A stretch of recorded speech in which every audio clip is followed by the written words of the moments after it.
பட்டினத்தார் ஒரு விஷயத்தை சொல்றாரு, பசித்தோர் முகம் பார் அப்படிங்கிறார். அந்த பசியில் இருக்கிறவனுடைய முகத்தை பார். அந்த பசியில் இருக்கிறவனுக்கு நீ உணவு கொடுத்தாயேயானால் அங்கே நீ சிவத்தை பார்க்கலாம். பசித்தவனுடைய முகத்தை பார்த்தால் என்ன பொருள்?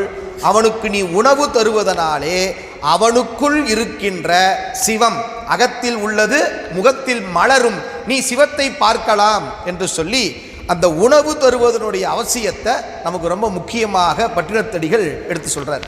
நிறைய கொடுன்னு நான் சொல்லலை, உங்களால் முடிந்த வகையில் பிறருக்கு ஒரு வேளை சோறு கொடுங்க. நீங்கள் ஒரு வேளை சோறு போடுங்க போதும். இல்லைங்க எனக்கு அதால் முடியல அப்படின்னா சரி, ஒரு வேளை சோறு முடியாட்டி போகுது, ஒரு பிடி சோறு கொடுங்களேன். அன்னதானம் என்பது நீ நிறைய பண்ணணுங்கிற அவசியம் இல்லை, ஒரு பிடி. யாவர்க்குமாம் இறைவர்க்கு ஒரு பச்சிலை